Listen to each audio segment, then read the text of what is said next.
Kasi alam naman ikaw ay synthetic. Diba? No, herbal ka pala. Kung asin ka, so asin pala ay medicinal elements, no? Ito ay gamot. Amen po? Amen. Ibig sabihin, ikaw na prayer partner, gamot ka din. Gamot ka sa mga nalulungkot. Amen. Pag nakikita ka nila, lumiligaya sila. Amen. Sumasaya sila. Amen. Pag malayo ka pa, dahil gamot ka, malayo ka pa, sabi niya, Sister, salamat, dumating ka. Alam mo ba, pag nakikita kita, nabubunutan ako ng tinik sa aking dibdib. Amen. O hindi ka lang gamot, tiyanik ka pa. Kasi nabunutan sila ng tinik. Alam mo, Sister, kanina inaapoy ako sa lagnat. Pero nang nakita kita ngayon, parang nawala na yung sakit mo. Amen. Parang medisina ka rin talaga. Amen. Kaya i-maintain mo yon. Amen. Na ano ba yung gamit sa mga asin na alam nyo na nakakagamot? Noon sa probinsya, pag mayroon ako nananakit yung iipin ko, sabi ng nanang ko, kuha ka ng 3 botel na asin, isiksik mo doon sa butas ng ipin mo. Gumagaling. Yung sa singaw. Kaya kung may mga singaw na pananampalataya, labakan mo. Maging tularan ka sa pananampalataya mo. Kasi maraming prayer partner, singaw ang pananalig. Ikaw sa baba ko? Ang nature ng mga singaw na pananalig. Ha? Sa prayer meeting, Lord, inaangkin ko na magaling na ako. Yes, Lord, magaling na ako. Pag-uwi ng bahay, ang sakit ng mga tumalit. Oo, mga singaw na pananalig. Masakit ang balikat sa tuhod nakaharap. Masakit ang balikat ko sa tuhod nakahawak. No, ang singaw na pananampalataya walang gawa. Sa salita lang. Kaya sabi ni Sister, yung asin daw, gamot sa singaw. Oo, sa mga singaw ang pananampalataya. Amen po ba? Palakpakan ng Diyos. It gives cleansing. Amen po? Amen. Purification. So cleansing. Noon kapag yung mga bagong panganak, yung mga sanggol, bagong ipinanganak. Yung nanang ko, ginagawa niya yung malunggay. Yung malunggay, inuusot niya yun sa tubig. Nilalagyan ng asin. Tinitimplahan na agad yung bata. Nagtanong ako nung, bakit yung nilalagyan ng malunggay? Ng dahon ng malunggay. Yung dahon daw ng malunggay, moringa. Yun ay pangpalakas. Yun ay para makinis ang inyong mga balat. Huwag na nang gagawin, hindi naman na kayo sanggol na. Wala nang pag-asa yan ngayon.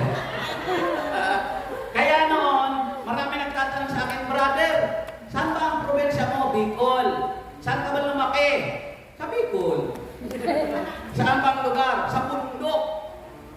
Tapos bakit ang puti mo? Ayun, kasi ginawa ng nanang ko. Binabad ako sa malunggay at may asin. Pangano naman nanang yung asin? Ay, yung asin daw, pangontra yun. Saan? Sa mga galis-galis. Oh. Kaya yung likod ko hanggang ngayon, flawless. Wow! Gusto na makita? Alam pa ka natin ang Panginoon. Nakaahal kayo. Kwento na lang, mga kapatid. So, sabi dito, dala ang mangkok, nagpunta si Eliseo sa bukal na tubig at ibinusin ang tubig na ito at hindi na pagmumula ng sakit o kamatayan, sabi ni Yahweh.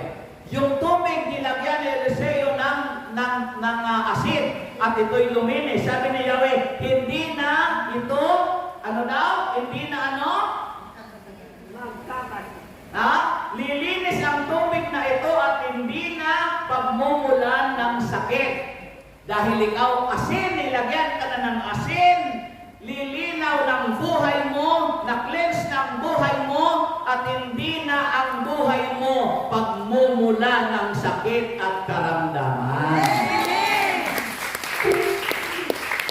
Punta tayo sa ilaw. Light of this world. Verse 14, kayo ang ilaw ng sanlibutan.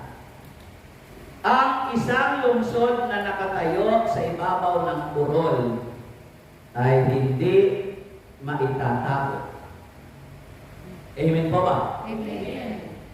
At yung tahanan na mayroon lampara, inilalagay yun sa tamang lagayan, hindi sa ilalim, para maliwanagan ang dapat maliwanagan. So kung tayo ang ilaw, sabi doon, ilagay sa tamang patungan. Huwag tayong magtago. May kausap pa ba? Amen. Ito yung illumination na ibig sabihin, tagapagpailaw, tagapagpaliwanag. Kung may mga tao tayong nakakausap na punong-puno ng problema, madilim ang buhay niyan. Dahil sa iyo, sabihin mo, dahil sa akin, natalangan. Sabi mo, dahil sa akin, magsisilbi ako, liwanag nila. Amen. Hindi yung pag kinausap ka, alam mo, sister, may problema ako ngayon. Ako nga, may problema. Kaya ako lumapit sa iyo, sister, kasi alam kong ikaw ang makakatugon nito. May problema ako, matindi ang pangangailangan ko. Ay, ako rin, sister, marami ng pangangailangan. Maghanap tayo ng mga kapatid. Punta tayo doon sa Saipong, sa Saturday group. Puntahan natin. Yung dalawa na may mga pangangailangan, pumunta doon sa isang taga-Saipong group, taga-Saturday group, pagdating doon. Yung dalawa kasama kayo ngayon. Bakit kayo umutulo? Kasi kami, sister, mayroon kaming matinding pangangailangan, kaya lalapit kami sa iyo. Ako rin mayroon din. Utang, try na kayo ngayon. Natulog ko lang, mayroon din. Hindi. Ikaw ay ilaw, kinakailangan liwanagan mo ang kanilang kalooban. Magliwanag sa iyo nang makita kanila ang matindi bang pangangailangan ninyo. Kailangan yan, huwag kayong mag-alala. Bakit? Wala man akong maibibigay sa iyo. Si El Shaddai na pinaglilingkuran natin ang magtutubo ng lahat ng inyong pangangailangan. Amen. Amen. Light exposes darkness. Amen ba? Amen. So followers are to reveal God's truth and guide others out of spiritual darkness. Tayong mga anak ni Yahweh El Shaddai. Sabi ng verse 16, in the same way, let your light shine before others. Influence others. Magliwanag na kapatid. Amen. Ang buhay na life characteristics, holiness, purity, and absence of darkness. Amen ba? Amen. Believers function as light of the world. Everybody say, light. Light. Ulitin nyo. Light. Ilaw. Ilaw. Say it again. Ilaw. Say it again. Light. Ulitin nyo. Ilaw. Ulitin nyo. Ilaw. Say it again. Light. Malapit na. Nakakaintindihan na tayo. Hindi ko to tatantanan na hindi ko nakuha bago ako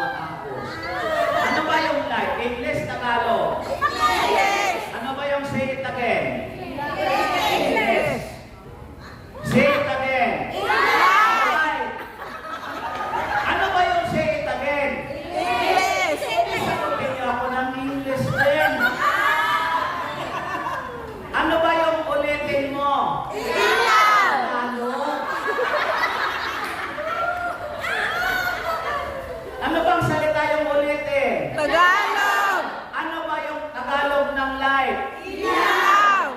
Ulitin mo. Ilaw. Say it again. Light.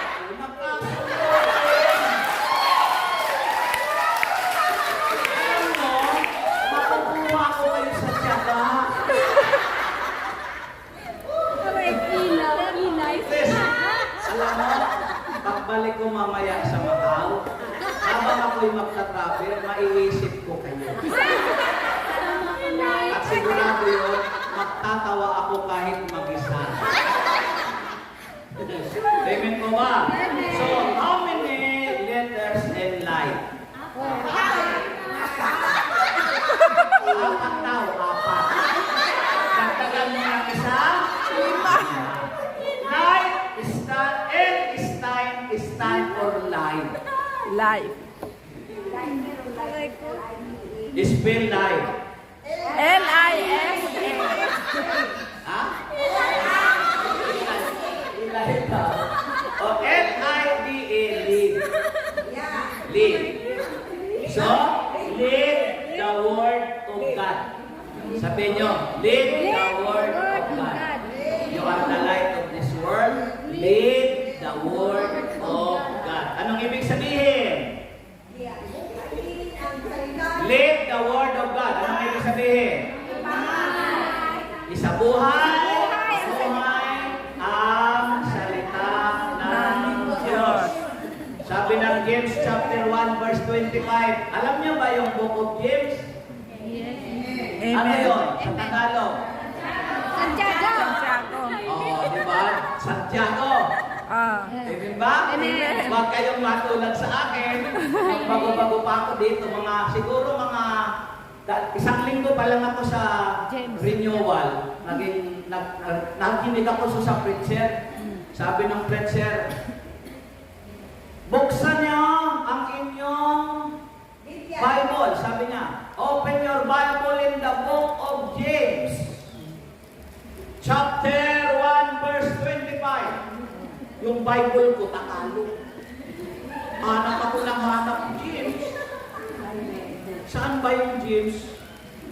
Eh kung James yun, ang English nun, James, ang Tagalog nun, Jaime. Jaime. Hanap ako ng hanap. Hanggang natapos ang prayer meeting, pala akong Jaime na nakita.